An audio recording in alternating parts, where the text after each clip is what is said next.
Bienvenidos al curso de análisis vectorial. Continuamos desarrollando las nociones de integrales de línea y vamos a hablar un poco de algunas de sus propiedades.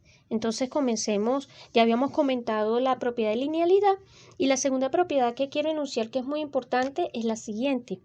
Si yo tengo, vamos a llamarla psi, una función definida en un intervalo, supónganse alfa beta en AB. Consideremos esta función definida de R en R en dos intervalos cerrados. Vamos a pedir que esta función sea sobreyectiva. ¿Qué otra cosa necesitamos? Derivable. Y vamos a pedir, aunque es opcional, pero vamos a de una vez a tomar, vamos a pedir que su derivada sea distinto de 0 para todo W, en este caso perteneciente al intervalo alfa beta. ¿Ok? Entonces tenemos primero esa función, sea esa función, y vamos a considerar otra función, vamos a llamarla mu, definida de alfa beta. Ahora esta sí va a tener imagen en Rn, una curva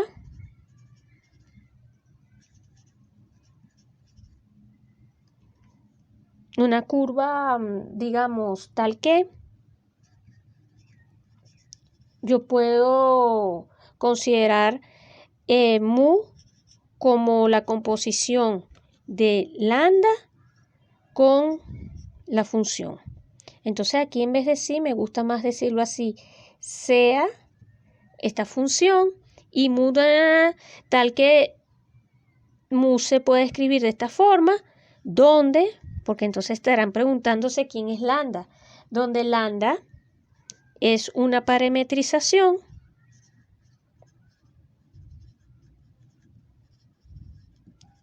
de una curva C dada, de una curva C dada en A.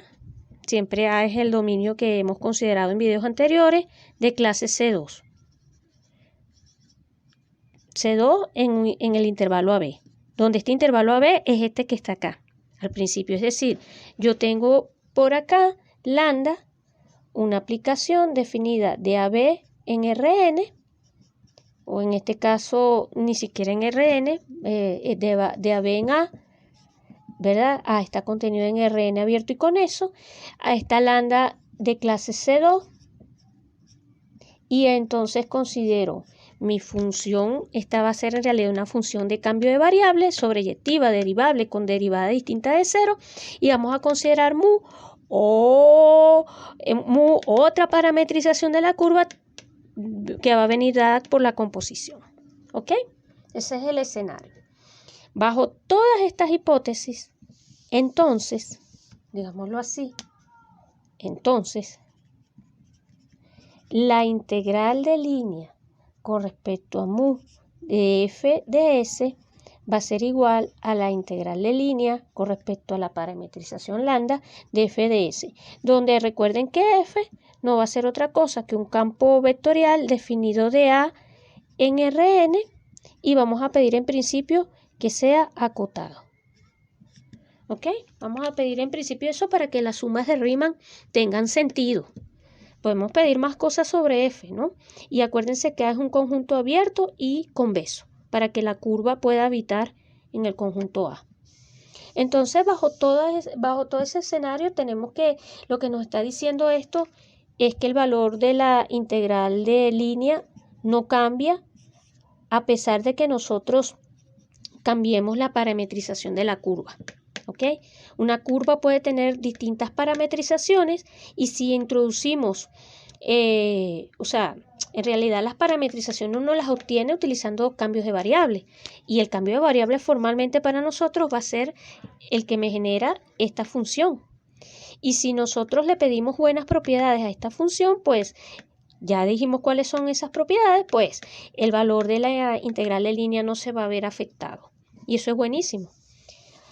Ahora, ¿cómo se demuestra eso? Bueno, recuerden el teorema de cambio de variables para integrales de Riemann. Si el teorema de cambio de variables para integrales de Riemann en la versión nos decía algo así como lo siguiente, ¿no? Vamos a poner aquí phi a la menos 1 de A Permítame por acá escribir phi a la menos 1 de b. Lo recuerdo rápidamente. El teorema de cambio de variables decía que esto va a ser igual a esto, a la integral desde a hasta b de f de phi de, vamos a usar aquí otra letra, phi de u por phi prima de u de u. Esto es lo que me dice el teorema de cambio de variables, donde el cambio va a ser x igual a phi de u. Entonces de x no era otra cosa por regla de la cadena que phi prima de u de u. Si nosotros hacemos este cambio, si nosotros establecemos esta identidad que está acá para una función con las propiedades que tenemos de hipótesis, el teorema de cambio de variables nos permite expresar esto así. El teorema de cambio de variables de Riemann para integrales de Riemann. Ahora bien, aplicando eso a nuestro caso específico, comenzamos la cadena de identidades. La integral de línea de f de s no va a ser otra cosa, por definición, que la integral desde a hasta b de f evaluado en lambda de t por lambda prima de t de t. Eso es por definición. Ahora entonces llamamos t igual a esto, phi de u, y si hacemos eso, entonces esto por el teorema de cambio de variable va a ser igual a la integral desde alfa hasta beta de f de phi de u, ¿verdad? Aquí, perdón, f de lambda, voy a borrar, o sea, miro esta expresión, introduzco esta identidad, sustituyo aquí, y entonces eso me va a quedar, lo escribo aquí abajo por razones de espacio, alfa beta, aquí sí lo coloco, lo escribo así, f de lambda de phi de u, ¿ok? Y ahora escribo esto, por lambda prima evaluado en phi de u, por phi prima de u, todo apretadito allí. Y entonces ahora sí, esto formalmente, esto es igual, aquí chiquitico, esto va a ser igual a la integral de alfa a beta de f compuesto, vamos a escribirlo así, f, lo voy a poder escribir así mejor, f de lambda compuesta con phi, ¿ok? De u. Y aquí me quedaría lambda compuesta con phi, la derivada, de u, ¿ok? Y aquí quedaría de u, ¿ok? Estoy utilizando regla de la cadena. Esto es simplemente la noción de composición. Aquí esto es regla de la cadena, usada en el otro sentido. Y entonces, nada, esto formalmente, si lo vemos con cuidado, esto no es otra cosa que la integral definida sobre lambda compuesta con phi de f de s. Pero por definición, esto es mu, esto era lo que llamamos mu. Entonces esto es la integral del campo con respecto a la parametrización mu.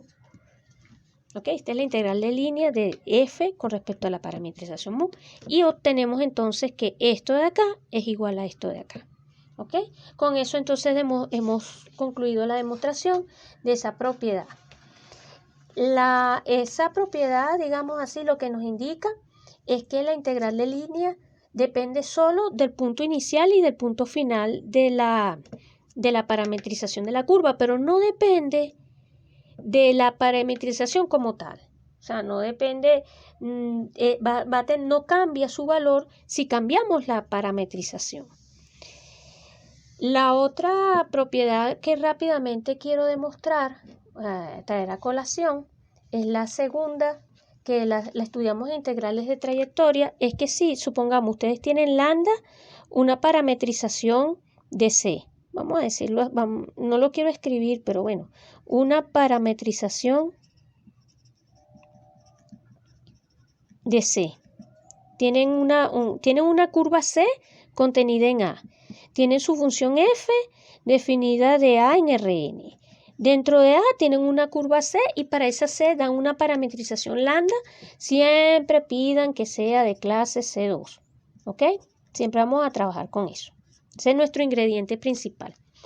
Y ahora, si lambda es una parametrización de C y consideramos otra parametrización, vamos a llamarla, no sé, mu, otra vez, otra parametrización mu, pero esta parametrización de C que la recorre en sentido contrario,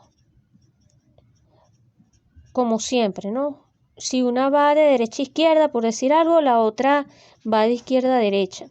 Entonces, si tenemos otra parametrización que la recorre en sentido contrario, supónganse, repito, el lambda hace que yo recorra mi curva así, pongámosle, pero después la otra parametrización mu hace que yo recorra la misma curva, pero en sentido contrario. Yo tengo dos parametrizaciones, así, ambas de clase C2, etcétera, etcétera, las mismas condiciones del caso anterior. Entonces, acá lo que va a ocurrir es que la integral de línea con respecto al campo F y tomando en cuenta la parametrización mu va a ser igual a menos la integral de línea con respecto a la parametrización lambda. O sea, aparece un signo negativo.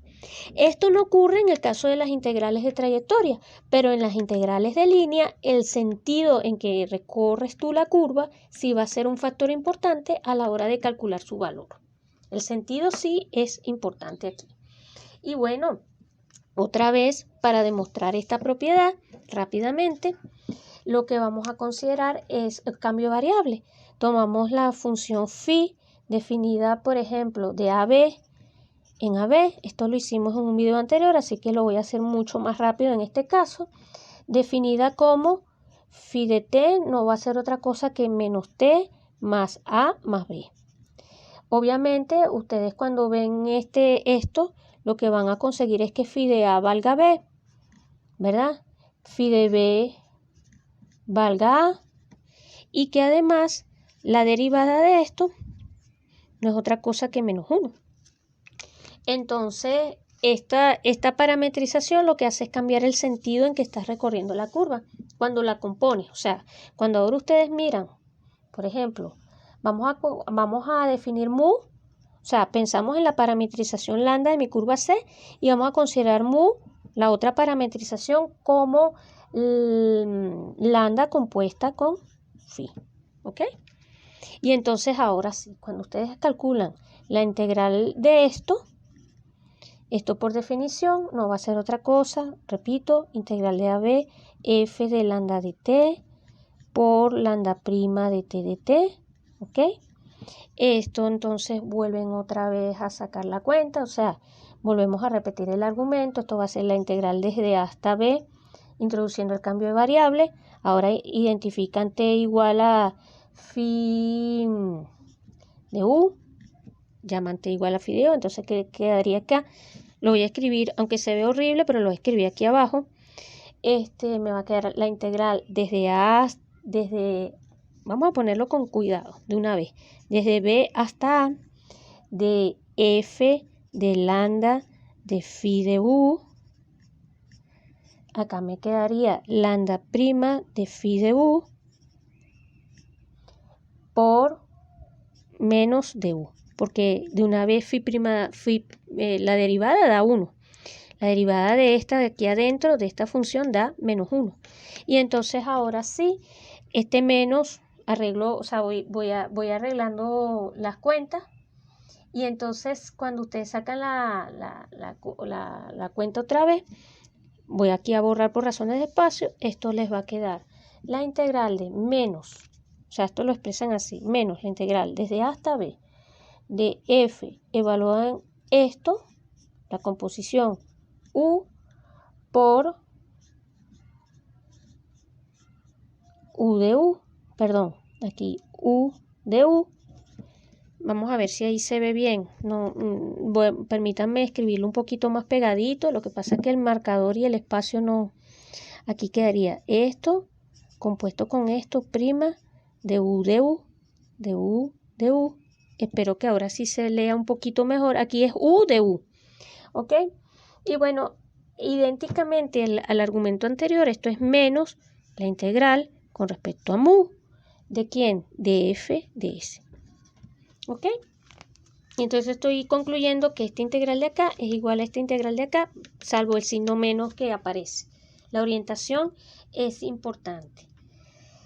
La orientación que ustedes consideren. Entonces, bueno, ya con esto termino los resultados de este video. En un próximo video vamos a seguir enunciando y demostrando propiedades de las integrales de línea.